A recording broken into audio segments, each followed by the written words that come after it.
Alright, let's pick up where we left off in our last video. So we are creating an Ajax function. So we will create that now. We'll call it getFile. And it's going to take a URL, some data, a success callback, a fail callback, and a data type. What kind of data are we grabbing from the requested URL? So what we'll do is check if URL.URL exists. So let's say we're passing in an object instead of just all these attributes. Then we can reset these values. So data will be equal to URL.data. Success will be equal to URL.success. Fail, URL.fail, and data type be equal to URL.dataType.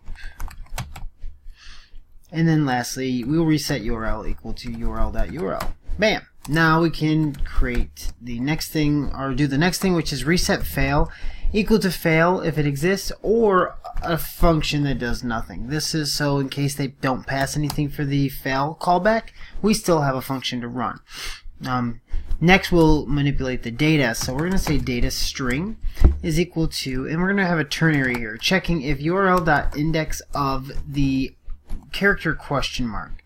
So if that is greater than -1, meaning it exists, then we're going to just prepend or set the data string equal to an and sign. Else, if it doesn't exist, this will be the first variable, so it will have a question mark. Now data string plus equals, and then we'll say URL encode data. There we go. So now we have the URL string, or the data string, ready. Now we'll create our response object, or our HTTP or XML HTTP request object, and that needs to be a new because it is a class. Here we go. And then we can open it.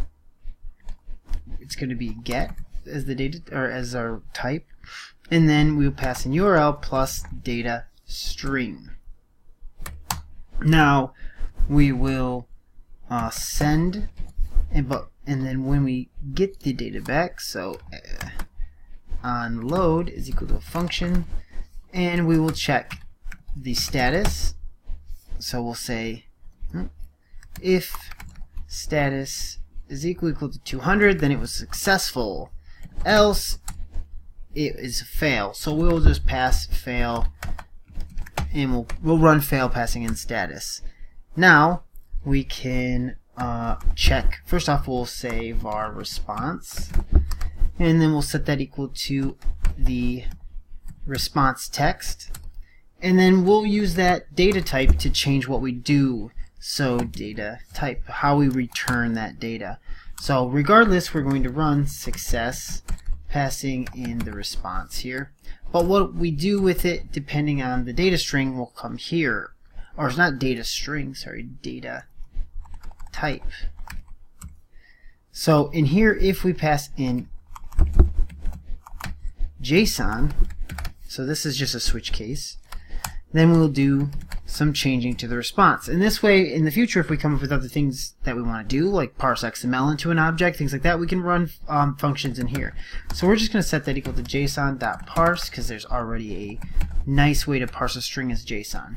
So this should be everything we need, and it will return a JSON object if we want. Let's also really quick create a simple function called getJSON, and it's going to be equal to a function, but this function just does the same thing. So we're going to just call getFile here, and instead we're going to statically pass in JSON as the data type.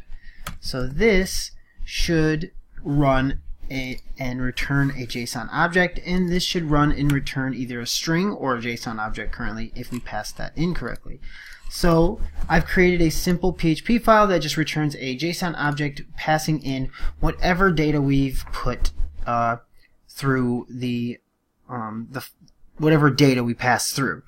So if we run this getFile here, passing in some data and a success and a fail, which is right here, then we should get the object back. And in our network tab, we've called that.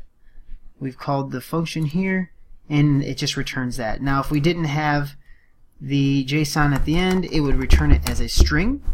And also now we have the ability to just say getJSON, and it should return the JSON object, just like it does in Ajax. So there we are. We've got our getFile function and getJSON that we can use, and yeah, it's our own vanilla JavaScript Ajax call.